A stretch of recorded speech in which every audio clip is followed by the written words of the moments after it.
Ilang mga motorsiklo din ang napupuna madalas dahil sa disenyo at forma, o kaya naman sa sukat ng buong body nito. Katulad na lang ng tatalakayin natin ngayon, isang motorsiklong in-update ni Honda sa makabagong henerasyon at makikipagsabayan na rin sa mga bago at kalalabas lang ng mga motorsiklo. Ang MSX125 2024 model. Bagamat napakaliit na motorsiklo lang, ay wala na raw makakatalo pa na 125cc motorcycle dito pagdating sa patipiran sa gasolina, at hindi rin ito papahuli sa mga features na advantage na ng motorsiklong ito, ang safety and security features, at maging sa lakas ng engine. Aalamin natin ngayon yan mga kamoto, kasama ng buong presyo nito.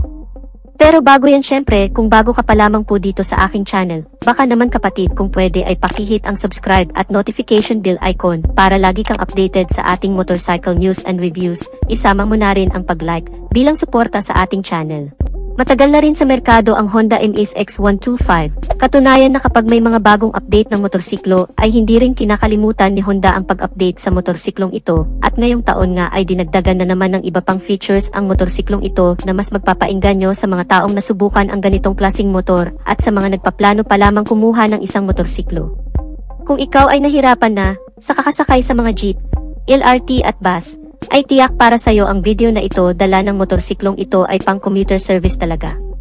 Hindi lang yun, pwede rin itong pang adventure o kaya naman pang long ride. Yung po pwede dumaan at mag-adapt ng anumang klaseng kalsada. Sa liit ng body figure nito ay napakadali rin talagang imaniobra. Pero wag pa rin natin mamaliitin ang motorsiklong ito, pagdating kasi sa lakas ng arangkada at patipiran ay walang sinabi ang ibang 125cc na motorsiklo. Ang pagkakaroon nito ng engine bore and stroke size na 50.0 by 63.1 mm at compression ratio na 10.0:1 na may kabuuang displacement capacity cubic centimeter na 124.1 round off to 125cc. May single cylinder at may cooling system na air-cooled type. Naka 2 valves lamang ang makina nito at naka single overhead camshaft. At pagdating naman sa fuel ignition nito ay naka-program fuel injection, kaya sobrang tipid talaga ang pagkonsumo ng gasolina, dahil base na rin sa naganap na Honda World Motorcycle Test Cycle o WMTC, ay nakapagtala ng average fuel consumption ang motorsiklong ito na 66 km per liter. Sobrang tipid para sa ganitong klase ng motorsiklo na may 125cc na engine displacement. At hindi lamang yon kamoto, bagamat napakaliit lamang tingnan ang motorsiklong ito, naglalaman naman ito ng kabuuang fuel tank capacity na 6 liters. So ibig sabihin ay mahaba-haba o malayo-layo rin talaga ang mararating mo, gamit ang motorsiklong ito, napakatipid din sa gasolina. Maangas din ang format design, na kung mapapansin natin ang upper portion nito ay kamukha ng Honda CBR.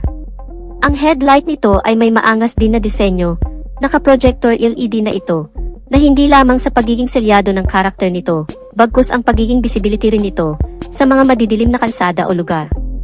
Ganon din sa napakagandang disenyo ng brake light nito na napaka-visible din naman at naka-full LED na rin ang bagong update nito. Sa iba pang features nito, sa instrument cluster ay naka-LCD type na ito, with digital dash and speedometer, with twin trip meters, fuel indicator, at ang clock na napakahalaga rin na mayroon ang motorsiklo. At ang isa pa sa kakaiba sa motorsiklong ito, ang very cool feature nito, na very easy to remove ang fairing sa body tank nito, na kung may maidadagdag kang mga disenyo o papipinturahan mo ng bago, dahil madali lang natatanggal ang mga fairing sa body tank ng motorsiklong ito, dahil nakalabas lamang ang mga bolt o flaps nito sa kanyang fairings. Para naman sa security features nito, mas advantage ang motorsiklong ito sa ibang 125cc, na kung saan wala pang ganitong features na ABS sensor. Equipped na ang motorsiklong ito na Honda MSX125 ng safety features na ABS sensor o anti-lock braking system. Ito ang sistema na kung saan ay maiwasan ang pag-skid o pagkadulas ng gulong kung maipepreno natin ng biglaan ang motorsiklong ito sa napakabilis na takbo nito. Para naman sa chassis and suspension, ang front suspension nito ay ginamitan ng 31mm size na upside-down telescopic fork, habang ang rear suspension naman nito ay naka-center monoshock absorber at naka-square type swing arm, at medyo maganda din talaga ang bouncing ng motorsiklong ito, dahil kung mapapansin nyo naman ay idinadaan pa nga ito sa mga mabubunlok na lugar. Ang brake type naman nito sa front ay naka-single disc brake with hydraulic dual piston caliper na may size na 220mm habang ang rear brake naman nito ay naka-single disc brake, with hydraulic single piston caliper na may size naman na 119mm. At para naman sa mga gulong nito, ang sukat sa front ay may kabuuang sukat na 120/70R12, habang ang rear tire size naman nito ay may kabuuang sukat naman na 130/70 at ang frame type naman nito ay steel monobackbone chassis. Magaan ang klase ng frame nito at napakatibay, kaya naman kung magpapansin natin mga kamoto, sa ibang bansa ay ginagamit nila ito pang adventure. Tipong pwede mong maidaan sa mga malulubak at napaka-easy banking.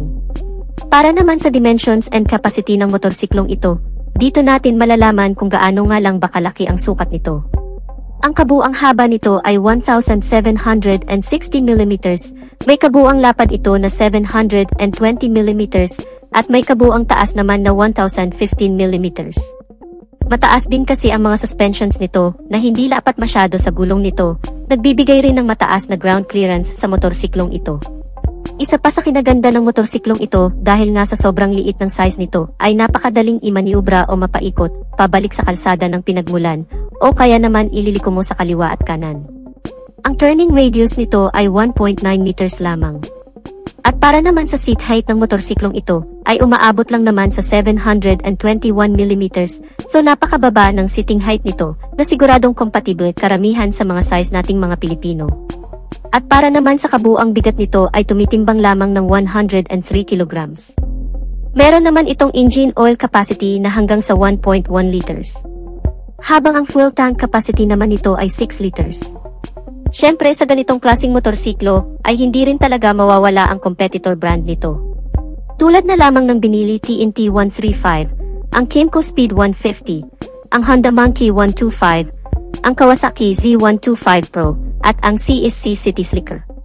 Ang mga motorsiklong ito ay halos itinulad sa Honda Grom 125 o IMIS X125. Kung mapapansin natin ay halos pare-pareho lang din naman ang size ang bawat isa, na mayroon na lang kaunting difference sa displacement ng engine nito, pero halos pare-pareho lang din naman ang performance level ng mga motorsiklong ito, pero mas masusukat mo pa talaga sa pinaka-actual na test ride nito. At para naman sa kabuuang presyo nitong Honda IMIS X125 o Honda Grom 125, may estimated price nito na kung ilabas dito sa bansa ay aabot ito ng hanggang sa 66,000 pesos. Speaking na rin sa availability nito mga kamoto, hindi pa ito tuluyang inilalabas sa bansa, bagkus ay inilabas pa lamang ito sa Europa, sa bansang India pati na rin sa United States at Thailand. Ang motorsiklong small but terrible, pero siksik naman sa specs and feature, at may maangas din na format at disenyo. Ang Honda IMIS X125, o kilala rin sa tawag na Honda Grom 125. Ngayong taon ay ilalabas ito sa iba pang bansa sa Asia, pero hindi pa natin alam kung mabibilang tayo sa magkakaroon ng motorsiklong ito. So dito na natin tatapusin ang video natin mga ka-Wizard Moto. Sana nagustuhan ninyo ang video.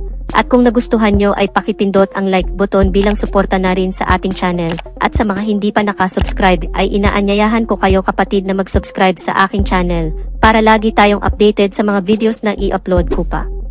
Paki-follow na lang din ang ating Facebook page. Maraming salamat sa walang sawang pagsuporta. Ride safe and God bless.